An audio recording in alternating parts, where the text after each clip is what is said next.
we ended the season, and not just on a physical tiredness, but an emotional one with the games we kind of went through there at the end. And we really wanted to give the kids a time to themselves, time off, knowing we were going right back into this now. And like I said, it was just as much about mental health as it was physical. We had a lot of kids doing track and keeping that going on and doing really well in it. And so we kept them away from it, and also trying to get that hunger back a little bit, get them excited, and not trying to overdo it too much. And I think it timed out well to where we got good fresh kids coming back and got 4 really good weeks of off-season stuff that we normally do in the spring. We got to kind of put in the summer. We also got the opportunity to go wing it, which helped a lot in getting some practices and building on some team culture stuff there that you don't really get if you're just flying through things trying to install football. So we were really excited about that. I think it helped a lot. You guys were toe-to-toe with the state champions. Right. The way you played with them was as good as anybody I've seen in the county play them all last year. What type of confidence can you take with the guys that played in that game rolling into the fall? Yeah, I mean, what a learning moment. What an opportunity to get us better from that. And it kind of just gave them a confidence boost, and they deserved it too.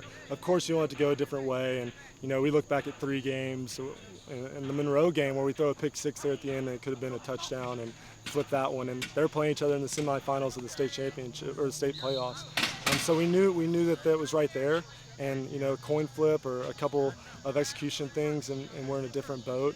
And I kind of said to them at the end of practice today that you can't fabricate motivation like that, and for them to have that going into this year and understand what it was that lost us those games and kind of try and fix those things while having the confidence to know you can pretty much play with any team in this state is going to be something big with us. But it's a new team, and I think that our JV had some success too, which helps us out. And like I said, it comes down to just being confident in yourselves and us taking those losses and turning them into wins in the long run. Obviously, the key position on a football team is the quarterback, and you lose one of the best in Evan Bernard. How do you replace that kid? What are we looking forward to seeing in the fall? Yeah, and it's cliche, but you don't replace him, right? A kid like Evan's kind of a once in a blue moon type of thing, and that's okay. And something that I've always learned from really good quarterback coaches and offensive guys is that those quarterbacks have to be their own guy, and they're not going to be Evan. They're not going to do the same things they did, but maybe they do other things better. And right now we're just trying to figure out with the 2 quarterbacks we have between AJ and Parker right now, which ones can kind of hone it in and work well and gel with the team. And we're really confident in both of them, and they've competed well with each other, and I think they've got the same mindset about team first attitude that we're looking for. But yeah, it's going to be tough. It's going to be tough just as far as, a guy that puts a lot of stats out there and puts a lot of just efficiency out there to get that back at other parts of the offense. But, they're out there. The yards are out there. And you look at guys that, like a Reese Morgan of the world that was a primary defensive guy last year, coming back to the offensive side of the ball and just kind of finding those yards that Evan left a void for with different types of guys. And we're excited about guys that get to take a step up. And, Carson Hagley's a senior that's moving to running back, and he's excited about that opportunity. So we lost a lot, running back, receiver, and quarterback and tight end. But there's guys coming up that had good reps and are excited about the opportunity in front of them. You have some quality names on both sides of the ball, but obviously on offense, AJ Colombo, that kid, his size, you just would not see it reflecting in those numbers that he puts up. Right.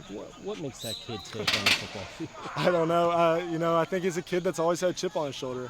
And he kind of lets that motivate himself. It's a kid that he does so many great things with his feet and his body that make you say wow, but when you talk to him and you understand his mentality, that's even more impressive. So you feed off him and you kind of let him roll and do his thing. But that's another special kid that is just as important for us in the locker room as he is on the field, which is crazy because you look at his stats and the amount of catches and the volume of yards and that kind of thing.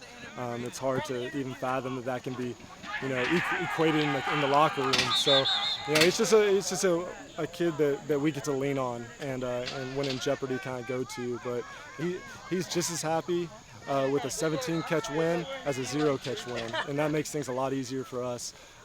And obviously, it comes down to the wins and losses for that game. He wants to end it the right way. Talk about another key guy, Anthony Goodlow, on the other side of the ball, but really special teams too. As far as I was concerned, one of the best special team players I saw all season in the spring. Hard hitter, really plays with a ton of passion. The type of kid that you have in him, and a leader. Yep, absolutely. And once again, we lost some seniors on defense, and he's a guy that started his sophomore and junior year, so he's got that experience. And then on top of it, like you said, he's going to take his talents and put them to best use no matter the situation. Whether that's on a field goal block, which he had a couple last year, and then of course on kickoffs and stuff like that, where he gets to run and showcase that talent. But I mean, it's so easy, and we've got the JV kids out here right now. It's so easy for them to learn from him and see. You don't really take special teams off. I think we were in a lot of games last year because of the onside kicks and because of things we were able to do in the special teams, even getting some fourth downs with Evan punting or throwing, and being creative there. And so we really make an emphasis with special teams, and when you got key guys that are selling out for that, it just brings everybody else up and understand what that standard is.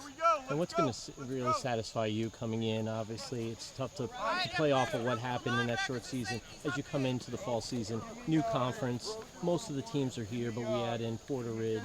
Yeah, it's interesting because we really do try and use this off season to kind of decide, or let the team decide what their mantra is, or their culture, or who they are as an identity with the new team. And with that shortened season, I'd probably say that was the hardest part. We had 20 or so seniors graduate and we were with them for so long, with us starting in June, not playing until March, that they really had a big fingerprint on who we were as a team. So the shortened season, we kind of just experimented and let the kids decide who they wanted to be.